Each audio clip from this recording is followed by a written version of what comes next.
This is the way it feels to move through summer in Lululemon. Iconic Align softness without the front seam. For our smoothest look and feel ever, summer won't know what hit it. Stretch your limits in the non-stop flexibility of the new Lululemon Align No-Line Pant in select stores and at Lululemon.com. Paradise is back. It's finally here. In a new location, Costa Rica. There will be adventure, drama, and romance. All gas, no brakes. That's my vibe. Ready to find some love. But it wouldn't be paradise without surprises along the way. These kids need to learn. That's right. Your favorite Golden alums are crashing the beach. We bring in a party, baby. Bachelor in Paradise premieres Monday at 8/7 Central on ABC and stream on Hulu. Hey, it's Ryan Reynolds here from Mint Mobile. Now, I was looking for fun ways to tell you that Mint's offer of unlimited premium wireless for $15 a month is back. So I thought it would be fun if we made $15 bills. But it turns out that's very illegal. So there goes my big idea for the commercial. Give it a try at mintmobile.com/switch. Upfront payment of $45 for 3-month plan, equivalent to $15 per month required. New customer offer for first 3 months only. Speed slow after 35 gigabytes if network's busy. Taxes and fees extra. See mintmobile.com. Welcome to the Murder Diaries. I'm Natalie. And I'm Paige. Make sure if you want to listen to this episode ad-free, head over to patreon.com/themurderdiariespod. Some murders remain mysteries, filled with more questions than answers, like a puzzle dumped out of the box, with nothing fitting together yet. Others are nearly complete, missing just a piece or two before the full picture emerges. The murders of Michael Tardio and Christopher Monson fall into the latter category. Unsolved, but tantalizingly close to resolution. Their story begins not with them, but with Mark Yagala, an investor who, in August of 1999, was secretly running a $50 million Ponzi scheme. During this time, he began dating playmate Sandy Bentley, showering her with extravagant gifts, luxury cars, a mansion, and high-end jewelry. But in October 2000, Yagala was arrested, and Sandy was ordered to return the gifts. Desperate, she managed to recover some of the jewelry. And in September 2002, her new boyfriend, Michael Tardio, arranged a meeting to sell it for $1 million in cash. And he brought along his friend, Christopher Monson. The next day, both men were found shot and burned in a smoldering SUV. The killer, along with the jewelry, were never found. Well, we need to begin this episode with some critical background. Ultimately, this is the story of Michael and Christopher. Used to think it's in my head, but I'm walking with the dead. Mark Yagala was born in the late 1970s and grew up in Weatherly, Pennsylvania, which is a small town with a population of 2,500 people. Mark grew up on a tree nursery where his father worked driving trucks for the business. Mark had a short stature, not growing much past 5 feet. And it's his height, coupled with his large glasses and high-waisted pants, that made him self-conscious from a young age. He attended the local high school, and while his peers were starting to talk to girls and go on dates, Mark wasn't attracting the attention of any of his female classmates, and it got to him. Academically, he was at the top or near the top of every single class. He won first place for the U.S. Navy Certificate of Achievement for Academic Excellence and the Bosch and Lomb Honorary Science Award and Scholarship. But socially, he struggled. He retreated to the school library where he spent his time reading instead of socializing. After watching the movie Wall Street starring Michael Douglas, he started reading the Wall Street Journal during his hours in the library. He learned about stocks, and he created a picture in his head of what life was like in the high-pressure, high-risk, and high-reward world of the stock market. Mark told CBS, "I had developed this sort of fairy tale from movies that if you get money, you become successful, you get the girl, and that was my drive." At just 16, Mark's cousin gave him a small investment and he started trading stocks. This cash injection allowed Mark to make $100,000 before he even graduated high school. That was the start of his first addiction, making money. He was intoxicated by the feeling that being successful and rich gave him. Then in 1994, Mark graduated high school and enrolled at the University of Pennsylvania's business school, where he honed his craft. But in 1997, he dropped out of school to start Ashbury Capital, a hedge fund. According to investor.org, hedge funds pull money from investors and invest in securities or other types of investments with the goal of getting positive returns. Hedge funds are not regulated as heavily as mutual funds, and they generally have more leeway than mutual funds to pursue investments and strategies that may increase the risk of investment losses. Something else to note is that hedge funds are limited to wealthier investors because they can afford the higher fees and risks of hedge fund investing and institutional investors, including pension funds. While at university, an 18-year-old Mark went to a strip club for the first time. He then hired a sex worker, lost his virginity, and thus the next of his addictions started. But let's put a pin in that. We'll come back to it later. Mark's professional life was going from strength to strength. Known as a sort of investment genius, Mark was seen as an up-and-comer in the industry, and he didn't struggle to get clients to sign over large amounts of money, sometimes even their entire life savings, for him to manage. Mark had lofty goals and tried to raise $1 billion from investors to start a trading account. But he fell short of his goal, earning only $896,000. However, that was enough to get the account started, and he soon had more money. Once the money really started to roll in, the lifestyle creep started. Although for Mark, it was less of a creep and more of a leap. Mark flew on private jets from the East Coast to Las Vegas, where he would gamble at the Aladdin in Mandalay Bay. A high roller, he once lost $1 million in a single week of gambling at the casino. But that was a drop in the bucket and didn't stifle his spending. He owned multiple homes, including a $1.2 million mansion in Delaware, a $200,000 luxury box at FedEx Stadium, a fleet of luxury cars, a helicopter, a limo company, oil wells, nursing homes, and a share in a racehorse. Another place Mark spent his money was with sex workers. He told CBS that he's hired thousands of sex workers, saying, sometimes 3-4 different girls a day. He admitted that he was lonely and sex workers filled the void, and that addiction snowballed. In addition to paying the sex workers their fee, he lavished them with gifts of cars, furs, jewelry, and even houses. Some workers were given a cash allowance in addition to the gifts. From the outside, it looked like Mark had it all. He was a multi-millionaire who owned many expensive assets, had an office on Park Avenue in New York City, and traveled by private helicopter. He had girlfriends including Tashara Casino, who was Playboy's Miss May in 1999. And it was through Tashara that Mark met Playboy playmate Sandy Bentley. Sandy was a similar age to Mark, born in 1978, and was from Joliet, Illinois. She had a twin sister, Amanda, better known as Mandy, and an older sister, Cecilia.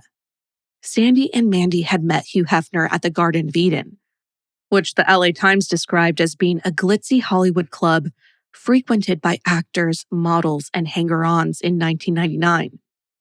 The twins both started dating Hefner and soon moved into the Playboy mansion. They weren't required to share a room with Hefner, having their own bedrooms, but they were expected to have sex with him. When they were asked about their time living in the mansion, they spoke about the pressure of having to be camera-ready at all times. All of the girls were required to have their hair done and a full face of makeup every single day. Sandy and Mark started dating soon after they met. Although they weren't supposed to date other men, all of Hefner's girlfriends at the time had secret boyfriends. Playmate Isabella St. James told CBS, "You're not supposed to date other guys. You know, Hef is very possessive. When you're his girl, you're his girl."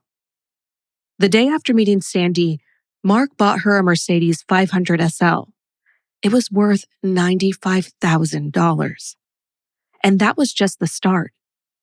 He would end up spending over $6 million on her during the course of their relationship. Sandy made sure Mark knew how lucky he was to have her, telling him about celebrities like Michael Bolton and Kevin Costner vying for her attention. Mark later wrote in an article, "I knew that kind of competition. I'd have to shower her with gifts, and that I did." Along with the Mercedes, Mark gave Sandy a $20,000 monthly allowance and bought her a $1.6 million mansion in Las Vegas. The 5,600 square foot home was located in Spanish Trail and boasted 5 bedrooms, 6 bathrooms, staff quarters, 4 fireplaces, and a 4-car garage with a tropical backyard and a view of the neighboring golf course. The already lavish house was given an upgrade, with Mark hiring an interior decorator and spending over $1 million on redecorating and remodeling. Once it was finished, the house had opulent fixtures, including a custom-made Trom safe and Steinway baby grand player piano. It also had a hand-carved Italian dining table, Middle Eastern carpets, and many pieces of art. But things didn't stop there. Once Sandy moved into the mansion, her allowance was increased to $100,000 a month, and the gifts kept on coming in the form of 5 more luxury cars, furs, and jewelry. He bought her 3 Rolex watches, a Chopard watch worth $500,000, and a ring worth the same. A ruby and diamond platinum necklace similar to the one Richard Gere gave Julia Roberts in Pretty Woman followed, since Pretty Woman was Sandy's favorite movie. And of course, the necklace came with matching earrings and a bracelet. Mark said jewelry made Sandy happy, and he wanted to make her happy, so he never denied any requests that she had for new additions to her collection. He wasn't just generous with Sandy. He was happy to help out her family too. Twin sister Mandy received $55,000 for a down payment on a house, and older sister Cecilia got a check for $328,000 to pay off her mortgage. As for Sandy's mom, Thelma, she wasn't left out either. He bought her a brand new BMW.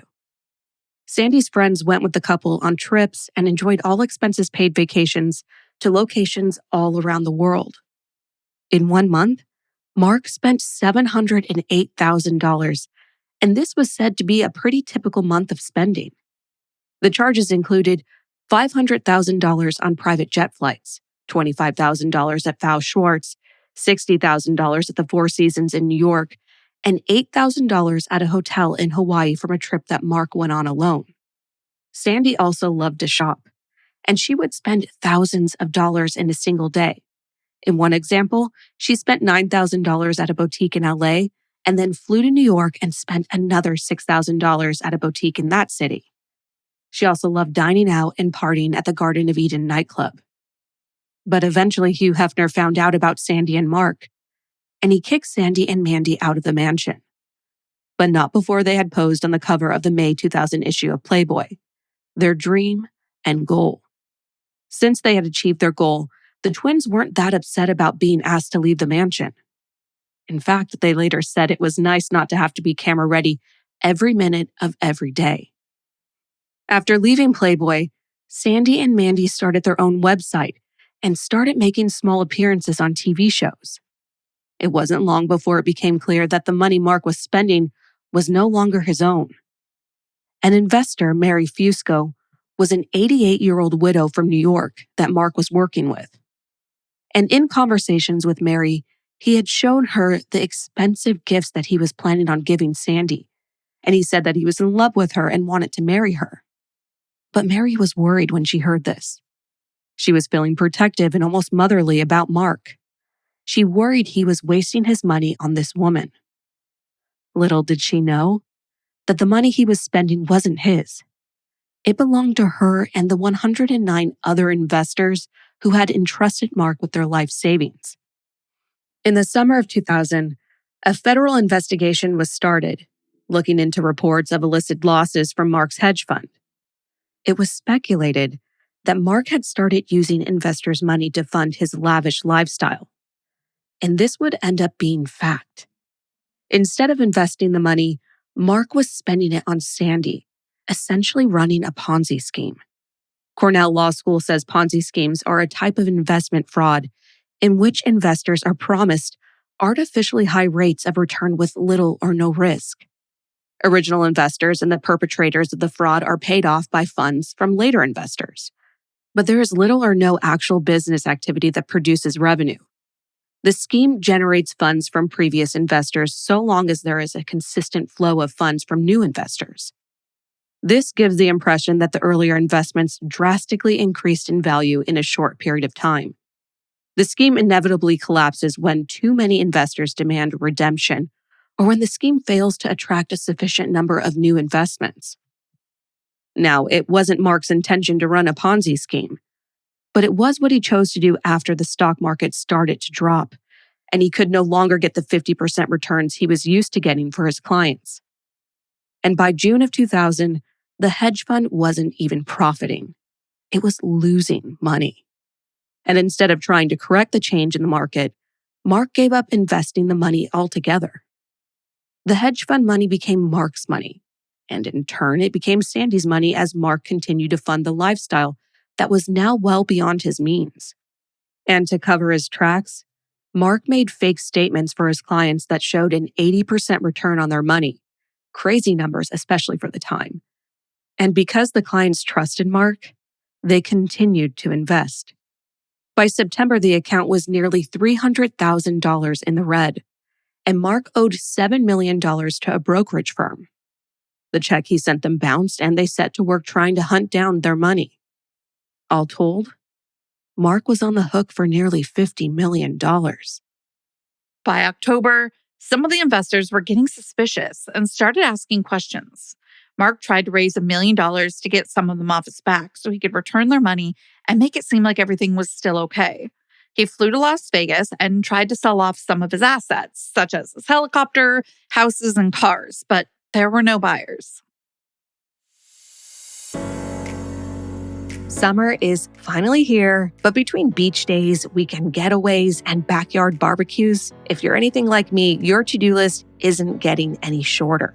Remember that patio set you promised to build by Memorial Day? Or the grouting tutorial you made your husband watch, but he never actually followed? Enter TaskRabbit, your secret weapon for a carefree summer. TaskRabbit connects you with skilled taskers to help with moving, mounting, furniture assembly, home repairs, and so much more. A lot of taskers are available to help even the same day. So why wait for you or your husband to do it when a tasker can do it instead? You know, I actually used TaskRabbit recently, and I gotta say, I'm a big fan. I have these massive hedges in my backyard that were getting totally out of control. So I hopped on TaskRabbit, found a local tasker, and booked it. He showed up right on time, had all the tools, totally knew what he was doing, and in a couple of hours, the yard looked amazing. Clean, sharp lines like a pro. I was seriously impressed. The whole experience was super smooth. I'm even thinking about hiring someone through TaskRabbit to help organize my garage next. I use TaskRabbit, and I think you should too, for yard work, home projects, whatever's been sitting on your to-do list for way too long. TaskRabbit makes it easy. Tackle your to-do list today and get 15% off your first task at TaskRabbit.com or on the TaskRabbit app using promo code DIARIES. That's promo code DIARIES at TaskRabbit.com for 15% off your task. TaskRabbit. Book trusted help for home tasks. By October 17th, 2000, Mark, who was just 23 years old, was arrested by the FBI on mail fraud charges. The Securities and Exchange Commission also filed a civil fraud complaint against Mark, which then led to the freezing of Ashbury Capital's assets. As I mentioned just a little bit ago, in total, Mark stole more than $50 million. And in the end, there were 110 investors, including a number of older women who had trusted Mark with their entire life savings. The investors came from all walks of life: a dentist, a hairstylist, a home remodeler, a uniform dealer, and even Mark's own father. Remember the investor that thought Mark was wasting his money, Mary Fusco? She was one of the victims of this scheme. She had squirreled away a sizable sum. We're talking $1.5 million over her lifetime. And that money wasn't earning much interest in a savings account.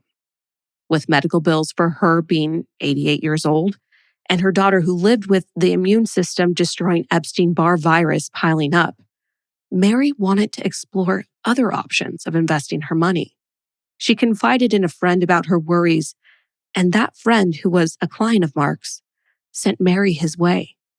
The friend described Mark as a Delaware financial whiz kid. Mark met Mary in her home, and they chatted while Mary cooked meals that Mark was invited to join. She made it clear that she was investing her life savings and therefore taking a huge risk. But she felt reassured as Mark seemed to be calm and in control. He even told her that everything was going to be okay. But we know it wasn't okay. And Mary lost every single cent she gave Mark to invest. She had to sell her house, her home for more than 40 years, and move into a townhouse.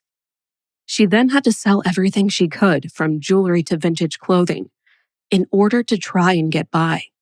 Her daughter Claire said Mary fell into a deep depression. After Mark's arrest, he told authorities that Sandy knew everything. Basically, that she knew the money they were spending wasn't theirs to spend. However, when she was interviewed, she denied everything, saying she didn't know anything about fraudulent business dealings. Sandy broke up with Mark after his arrest, and on December 12, 2001, Mark pleaded guilty to 1 count of securities fraud. A couple months later, on Valentine's Day 2002, Mark was sentenced to 5 years and 5 months in a Florida federal prison, which was 1 year longer than what federal sentencing guidelines recommended. Additionally, Mark was ordered to pay $32.1 million in restitution to investors. He admitted that he had violated the trust of his investors and spent their money on Sandy. But if we back up a year and go back to February 2001, a receiver appointed by the federal court in a Securities and Exchange Commission action against Mark demanded Sandy turn over everything Mark had purchased for her. We're talking the mansion, the jewelry, the cars, the furs, everything. The judge specifically told Sandy she couldn't sell the assets. Authorities changed the locks on the mansion and even took video of all of the property inside as proof of what was being seized. By doing so, the authorities intended to recoup the money that was stolen from the investors by selling the items. And Sandy intended to sue them in order to keep the items for herself. In response to this, one victim told the Las Vegas Sun, "How can anyone with a conscience go after the money or even want to keep the items, knowing they were bought with the money from the life savings of widows and others?" Sandy moved on quickly and started dating a man named Michael Tardio. Sandy is said to have been very attracted to Michael. Let's talk a little bit about Michael. He was born on November 17, 1966. He was the father of 2 and moved from New York City to LA in 1998. He worked there part-time as a doorman at the Garden of Eden nightclub and part-time as a model. Michael's family was successful, but Michael himself was kind of living the fast life. One detective said he was, just a clean-cut looking guy. He was well-liked, maybe he just hadn't found his way yet. After Sandy was told of all the things Mark gave her were being taken away by the judge, allegedly, Michael suggested that she keep a few items of jewelry to try and sell. So Sandy and Michael broke into the Las Vegas mansion and stole jewelry and furs worth over $1 million. They planned on selling them to make some quick cash. As if this didn't seem brazen enough, there was a private investigator in the house at the time of the theft, filming the assets so that the judge could see exactly what was there. And once Sandy and Michael left, the investigator was able to go into the room and refilm, which made it easy to identify what had been taken. When Sandy was confronted about the missing jewelry by the court-appointed receiver, she denied she took it and said someone else had stolen or lost it. Now that Michael and Sandy had the jewelry in their possession, they tried to find a buyer. Michael spread the word at work that he would sell everything for $1 million cash, but there weren't any buyers. He then tried Linda Kim, an international weapons broker. Linda met Michael at a hotel she owned in LA and was offered the jewelry for $1 million. But she felt that something was off about the deal and turned it down. CBS reported that by this time, too many people knew about the jewelry, including a lot of the wrong people. But in August of 2002, it looked like Michael had a lead. A man who he had met at the club, Michael Jacobs, who we'll refer to as Jacobs from now on in order to avoid confusion between Michael Tardio and Michael Jacobs.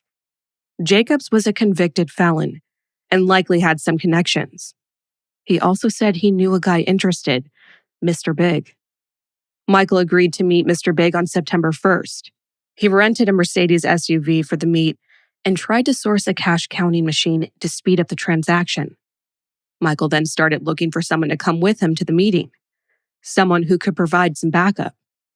He asked a man he knew that worked as a stuntman, but he had a bad feeling about the whole thing and said no. So Michael then asked his best friend, Chris Monson, to join him. Chris, too, wasn't 100% sure about the whole thing, but he was a good friend and agreed to accompany Michael. Christopher Stewart Monson was born on August 23, 1971. He came from a successful family, and he was close with his parents and 4 siblings. Chris graduated from college with a degree in political science and communications before moving to Los Angeles. Chris and his father started a self-storage business, and Chris managed the day-to-day operations. He was also an aspiring actor, who was described as being charismatic, funny, with an amazing smile, and liked to race cars and motorcycles. He liked to be outside and swim, hike, water ski, and surf. But all of that would be taken away from him. On September 1st, Michael took the night off work and prepared to meet Mr. Big with Chris. But first, he went back to Linda Kim and asked again if she would want to buy the jewelry from him. Linda again said no, stating that she was very uncomfortable with the jewelry because it had bad energy. With Linda off the table, Michael went ahead with the plan. He picked up Chris at 9:30 p.m. and the pair drove to a restaurant on Sunset Boulevard. This is where it's believed that they were supposed to meet Mr. Big. After the meeting, the 3 men went into the Hollywood Hills, presumably to complete the deal in seclusion. Michael called Sandy around 11:30 p.m. and told her they were driving through the Mount Olympus area. They said goodbye, hung up, and within a couple of hours, Michael and Chris would be dead. On Woodbridge Street in Studio City, flames and smoke came from a Mercedes SUV on the side of the road. It was now 1:30 a.m. on September 2nd, and a passing motorist noticed the car fire and alerted the fire department. The fire was extinguished, and inside the car were the bodies of 35-year-old Michael and 31-year-old Chris. It was later determined that they both had been shot several times in the chest before the car was set alight. Investigators started working the case immediately. They canvassed the neighborhood where the car was found, but no one reported hearing gunshots in the very late night or early morning hours. The neighborhood was nice, quiet, and upscale, so it was theorized that the men had been shot elsewhere and then transported to the area. And only then was the car lit on fire. One thing that wasn't found in the SUV was the jewelry. Investigators found out that Michael had been trying to sell the items at his workplace and immediately checked for evidence of them in the car, but there was none. Investigators theorized the obvious. The men were robbed and killed, then the SUV was set on fire to hide the evidence. And the fire worked. There were no identifiable fingerprints or any usable evidence. News spread about the murders, and people who knew Michael and Chris were in shock. They never thought the pair would be connected to something illegal like selling stolen jewelry. Michael's brother Neil told the LA Times that his brother was obviously in over his head and reiterated that Michael was a good person who had made a questionable choice. Sandy underwent questioning at the police station the day after the murders, and she denied that the men were out selling her jewelry the previous night. Investigators told CBS that Sandy wasn't cooperative and that she was out to protect herself. The investigation continues despite Sandy's lack of cooperation, but as the only living person, aside from the killer who knew the details of the jewelry plan, her honesty would go a long way in helping the police to connect some of the dots. A couple months later, Sandy was brought in and told she faced jail time if she continued to lie to the police. And that was enough to get her to start talking. She admitted that she and Michael had planned to sell the jewelry, although she said that the idea of selling it was Michael's alone. And I think it's pretty obvious to say that we don't know if this is the case or not, because Michael's side will never be heard. She went on to explain that Michael found a buyer through his job at Garden of Eden, although she only knew the buyer as Mr. Big. This Mr. Big was known to be rich and drive fancy cars, but that's all she knew, nothing else. She said that on Labor Day weekend, Michael got ready to make the sale. He rented the Mercedes SUV and tried to find a cash counting machine so he could ensure that he had been paid the full $1 million. This activity told investigators that Michael had no street knowledge. No one would sit in their car feeding $1 million in cash through a machine to make sure they had all their money. And no buyer would sit around and wait for that. Before Michael left, he gave Sandy a piece of paper with a phone number on it. And he told her to call that number if anything happened. Sandy gave the number to investigators, and they found that it belonged to Michael Jacobs, who was the man who introduced Michael to Mr. Big. And according to phone records, Michael did in fact speak to Jacobs multiple times that day and night. Jacobs' cell phone showed activity in the area where Michael and Chris met Mr. Big. Later, Jacobs' cell phone shows activity in the area where the bodies were found in a burning car. And despite questioning and surveilling him multiple times, police have been unable to gain any information about Mr. Big from Jacobs. They believe he was the middleman, who has a lot more knowledge than he was willing to share. However, they don't have enough evidence to press charges. The only thing Jacobs told police is that Sandy did call him the night of the murders, after she wasn't able to get a hold of Michael. The investigation continued into 2003, and by the end of the year, the LAPD offered a $25,000 reward in the hopes that a financial incentive would encourage someone, anyone, to come forward with information. Police confirmed that Sandy wasn't a suspect, and neither was Mark, who, as you remember, was in prison at the time. Although they had toyed with other theories, like Michael being targeted by someone he turned away from the Garden of Eden, or the murderer being connected by a business dealing with Michael or Chris, authorities were fairly certain that the jewelry robbery was the motive. It's believed that the jewelry was taken apart, melted down, and sold in pieces to ensure that it wouldn't or couldn't be traced. Speaking of Mark, his legal issues continued in the background as the government sold off his assets to try and recoup some of the money he owed.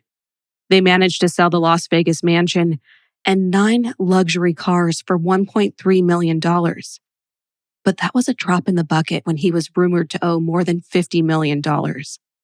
Although Mark wasn't directly linked to the murders, he still felt terrible about his peripheral role. He told CBS, "Every day I feel like a fool. My greed and then, her greed resulted in the murders of 2 innocent people." The case grew cold. And in 2011, the LA City Council announced the reward had increased to $75,000. It had been 9 years since the murders, and the City Council said that solving the case was just as important as solving any other. One City Councilman, Paul Krikorian, is quoted as saying, "However interesting it may be, however salacious the details may be, this is a tragic murder. Someplace there's a murderer who's still at large. Some people may think this isn't as important as a murder that happened a month ago. But the truth is, for 9 years there has been a murderer on the loose. It's clear there's someone who's committed multiple murders that's still at large, and we can't accept that." The reward offer didn't generate any credible leads, and at the time of this recording, the case is open and unsolved. So while investigators are still trying to solve these murders, where's everyone else? From what we could find, following the murders, Sandy and Mandy pursued acting careers, and they had small roles in TV shows like Sex and the City and 2.5 Men. Mandy also acted in the 2022 movie The Scorpion King. She continued to model and eventually became a photographer. She also got married and had children, and not much else is known about her currently. As for Mark, he was released from prison in 2012, And in 2014, he wrote an article for news.com.au. It was entitled, How I Stole Hugh Hefner's Girlfriend. In this article, he explained that Hefner had kicked Sandy and Mandy out of the mansion, and the three of them came face to face with Hefner one more time. He wrote, The last time I saw Hefner was at the Garden of Eden nightclub in Hollywood. He had his new blondes and I had the twins. When people started coming up to me and saying that I was the new Hugh Hefner, Hef got upset and left the club. I think he was more afraid I'd take one of his new girlfriends. And even though I stole Hef's girlfriend, I wish I didn't. I'd love to give her back. She cost me millions of dollars, my business, and my freedom. Hefner would impose a 9 p.m. curfew on his next set of girlfriends with the hopes of avoiding another Marcia Gala. I'm banned from the mansion, but that doesn't bother me. If I see a Playboy playmate on the same side of the street, I'll cross to the other side as quickly as I can. Hef, you can keep all your playmates. In 2012, Mark started working as a private investigator with a focus on ensuring people aren't being scammed.